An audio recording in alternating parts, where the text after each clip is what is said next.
നമസ്കാരം, press live ന്യൂസിലേക്ക് സ്വാഗതം. ബിൽഗേറ്റ്സ് ഡോളി ചായ്വാലയുടെ കയ്യിൽ നിന്ന് ചായ കുടിക്കുന്ന വീഡിയോ കഴിഞ്ഞ ദിവസങ്ങളിൽ സമൂഹ മാധ്യമങ്ങളിൽ വൈറലായിരുന്നു. ചായ കുടിക്കാനെത്തിയത് ആരാണെന്ന് പോലും അറിയില്ലായിരുന്നു ഡോളി ചായവാലയുടെ മറുപടി.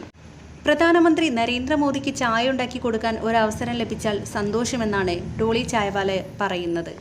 ഏതോ സായിപ്പ് വന്ന് ചായ കുടിച്ചു പോയി എന്നാണ് കരുതിയിരുന്നത്. എന്നാൽ നാഗ്പൂരിലേക്ക് തിരികെ എത്തിയപ്പോഴാണ് വീഡിയോ വൈറലായ കാര്യവും താൻ ആർക്കാണ് ചായ ഉണ്ടാക്കി കൊടുത്തത് എന്ന കാര്യവും മനസ്സിലായത്. ഞങ്ങൾ തമ്മിൽ സംസാരിച്ചതുപോലുമില്ല. അദ്ദേഹം എൻ്റെ അടുത്ത് വന്നു നിന്നു.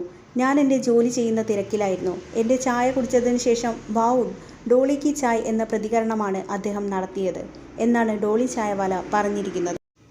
ചായ ഉണ്ടാക്കുന്ന പ്രത്യേക സ്റ്റൈൽ എവിടെ നിന്നാണ് കണ്ടെത്തിയത് എന്ന ചോദ്യത്തിന് താൻ കാണുന്ന സൗത്ത് ഇന്ത്യൻ സിനിമകളുടെ പ്രതിഫലനമാണ് ആ സ്റ്റൈൽ എന്ന മറുപടിയാണ് ഡോളി ചായവാല നൽകിയത്. ഒരു ചെറു ചിരിയോടെ എല്ലാവർക്കും ചായ കൊടുക്കണമെന്നതാണ് തൻ്റെ ജീവിതാഭിലാഷം. ഈ ചിരികൾ തനിക്ക് തിരിച്ചും ലഭിക്കും എന്ന് ഡോളി പറയുന്നു.